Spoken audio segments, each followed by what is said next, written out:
Hello and welcome to section 6, missing at random expectation maximization.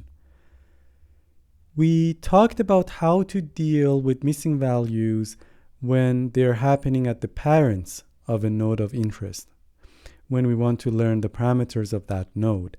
In the previous section, we introduced gradient ascent. It was working directly with the likelihood function, trying to optimize it.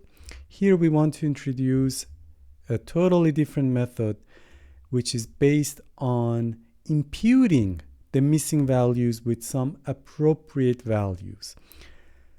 So basically, if I can impute or fill in these question marks, then I can just use my standard parameter learning methods such as MLE, because then I will have a complete data set.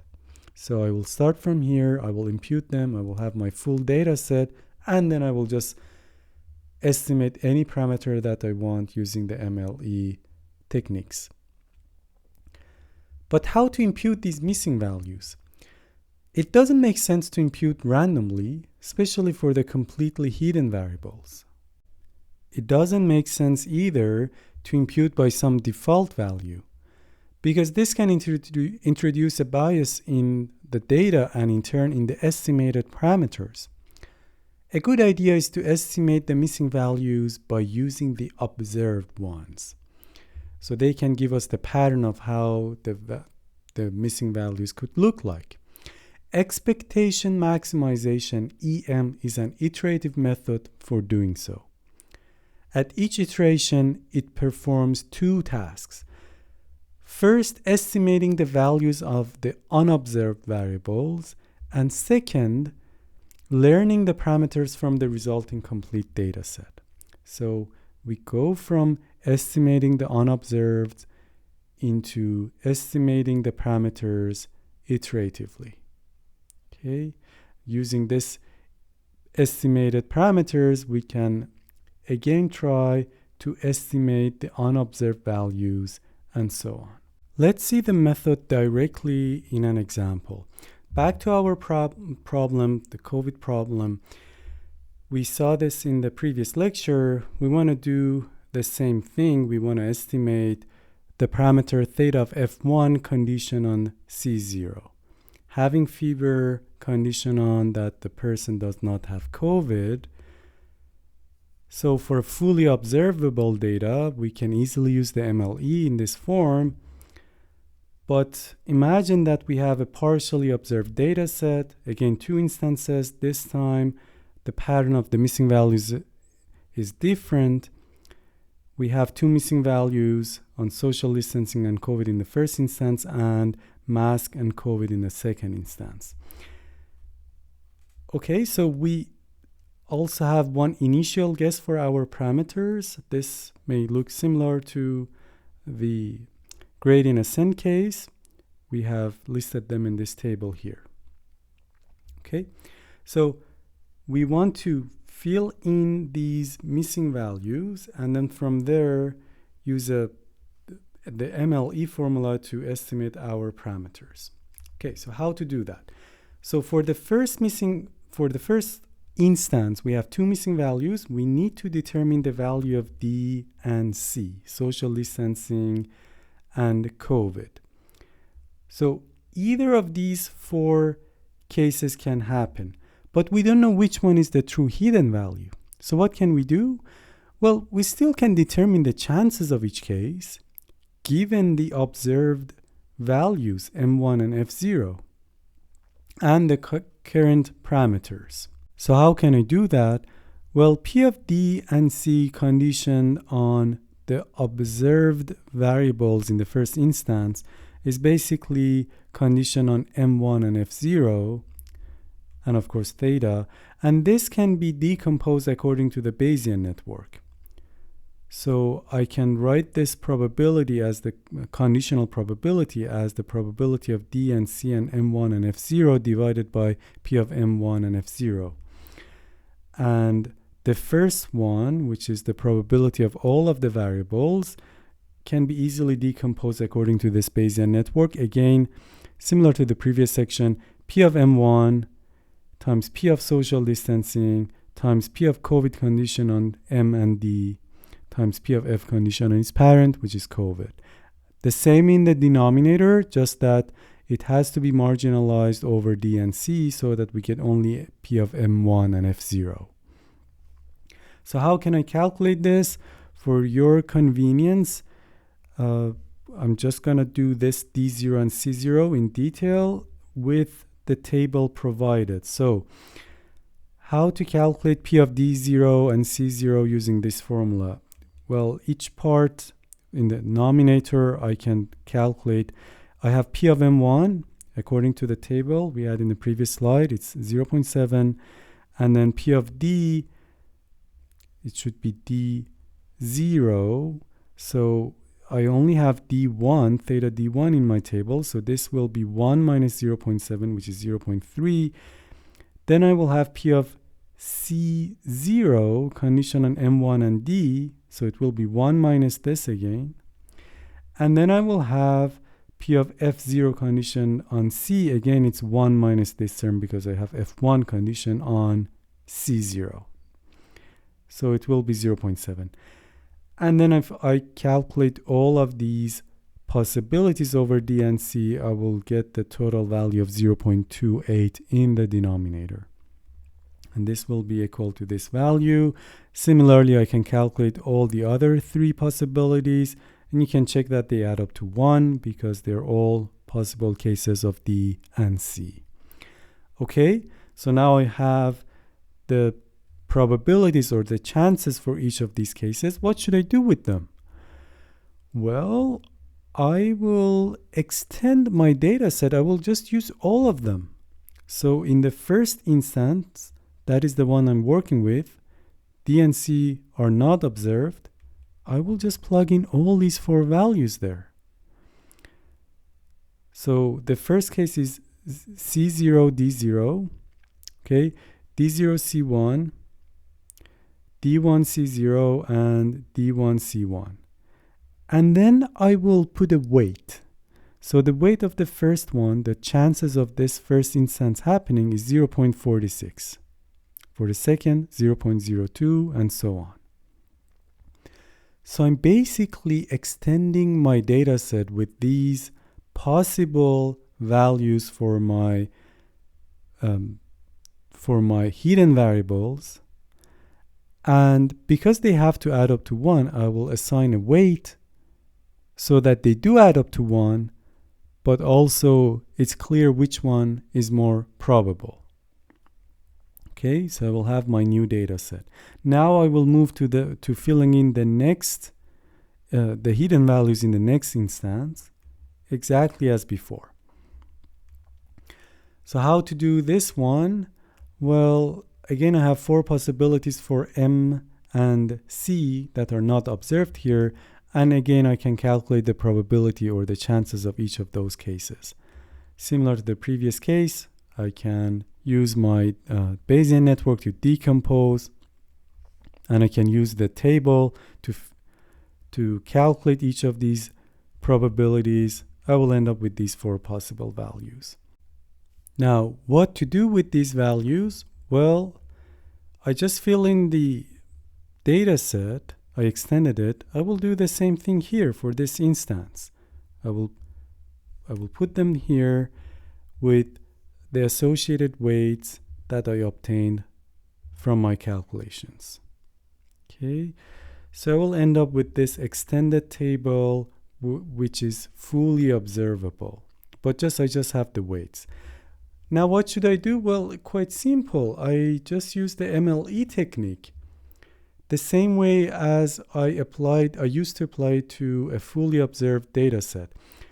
I will simply count. So I want to calculate, for example, theta of F1 condition on C0. I need to calculate the number of times of F1 and C0 appear together.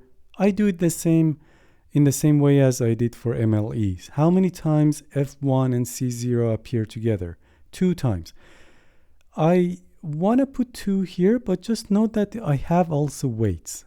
So I need to really add up the weights rather than counting each of them as one.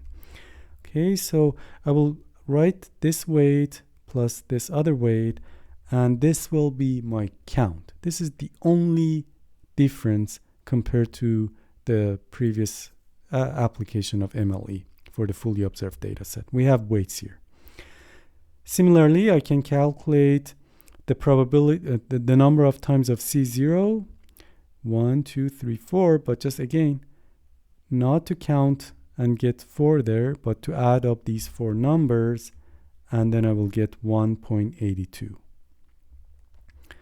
Okay, and I simply divide, and I have my MLE for this round of the data though, just remember. So it's my theta 1, my obtained new value of theta. So it's 0.46. And I can continue from here on. Based on the new values of theta, I can again try to fill in the missing values, so I can remove these values that I put for my extended data set and get to fill in the questions mark again and estimate the new value again, and so on. Now just note that these quantities, if you notice, I put the bar here, n of theta 0, n bar of theta 0. It's different from n because I'm not just counting, I'm putting the weights. These are referred to as the expected sufficient statistics. In case you don't know expected sufficient statistics, here's a recall. Consider the set of random variables x and the partially observed data set d equal to xi1 to xi(n), and let h of t and o of t denote the missing and observed variables as at instance t. And let y be a subset of the variables. Okay, so the expected sufficient statistics of the small letter y, which is a value of the subset of variables, given the data d, is simply the expected number of times that y appears in the data. Given what? Given the observed values and parameters.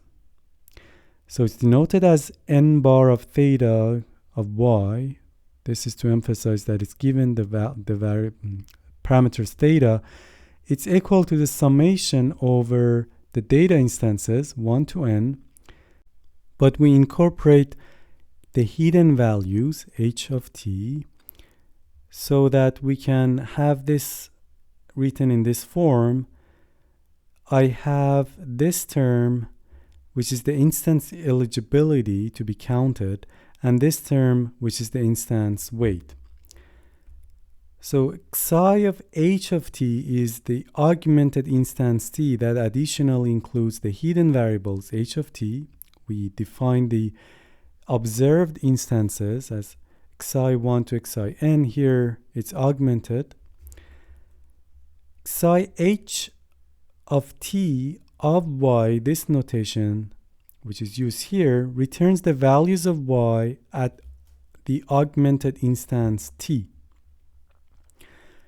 And this 1 returns 1 if the argument is true and 0 otherwise. So it's basically checking if this instance that I'm considering here from 1 to n at the instance t, does it match the value of y that I'm interested in or not? If it doesn't match, then definitely should not be counted. If it matches, then yes, it will be counted. I will have 1 here, but it will be weighted with this term. This is basically the probability of that instance. Because OT is the observed variable, we don't need it here. We just condition H on OT. So this is the instance weight. Just note that this instance weight is also denoted by Q of HT in the literature. Often it is denoted as Q. Okay, so now that I know what expected sufficient statistics are, and this is basically what I was looking for, so rather than the counting that I performed, I can just use the formula and directly obtain these values. Using the formula in the previous slide, I can write this as the first instance, where here I have the weight of the first instance, which is the probability of the hiddens, which are social distancing and COVID, condition on the observed ones, mask and fever, together with the parameters, theta 0 here. And this is the eligibility. In this case, the eligibility is simply 0 because the first instance, the values of F and C, does not match what I was interested in, what I was counting, F1 and C0. Here I see that fever is F0. So this term will just disappear. The second instance, same story, probability of the hiddens, condition on the observed, times the eligibility. So we'll have this term here. This time, this F and C, in my second instance, I have fever and C. Well, C I don't see, but fever matches the one I have. So F1, the one I'm interested in, matches the data set. But for C, in order to match what I see there, it should be C0. So this is one only if C is equal to 0. So I can break this second case into two cases according to the value of M. So either M is 0 or M is 1. But C has to be 0. So I have to add these two probabilities. This is what this summation turned into. And these I can simply calculate as we saw in the previous slides. I will get the same value, 0.85. So this is another way using the formula to get those quantities, the expected sufficient statistics. Okay, to summarize, the EM algorithm is as follows. Starting from some initial value, theta 0, perform the following steps for k equal to 0, 1, 2, etc. We have two steps. The E step, expectation, and this is using current parameter theta k, compute expected sufficient statistics for each of the CPDs. So basically I need to calculate these two. How can I do that? By either of the following methods.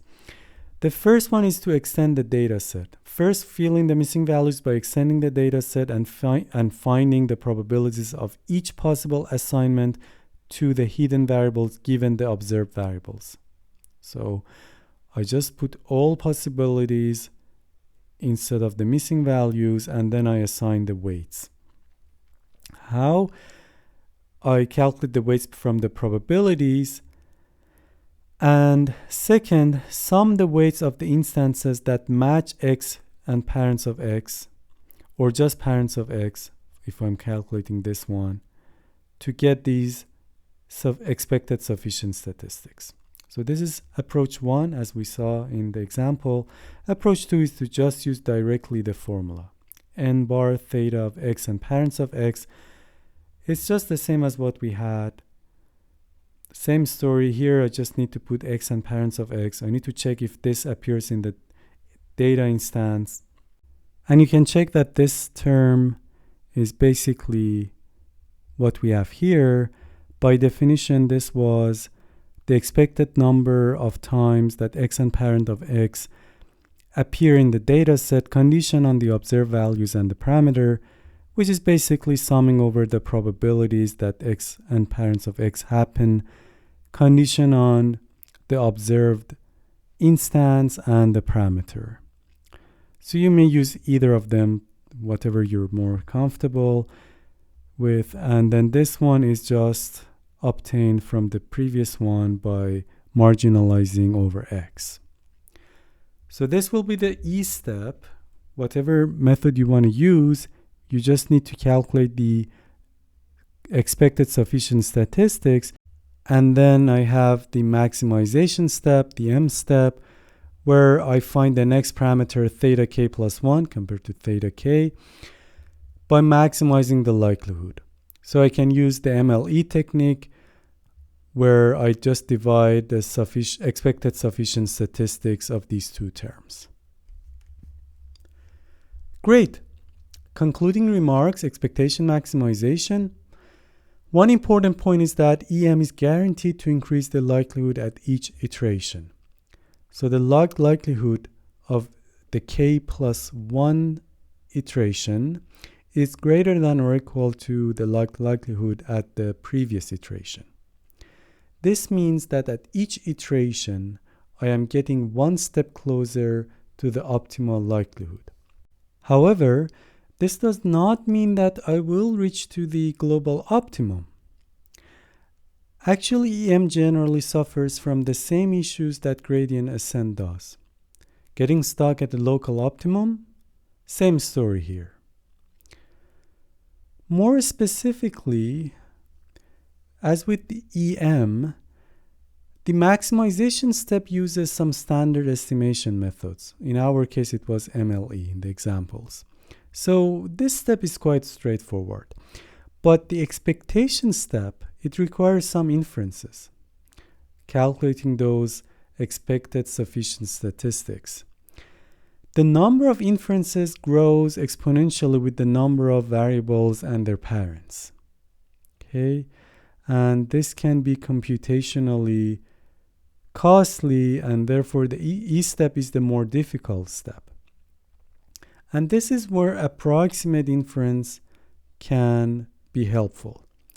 This is all that I wanted to cover for EM. If you want to see an interesting application of EM, you can watch the next bonus video. Thank you for your attention.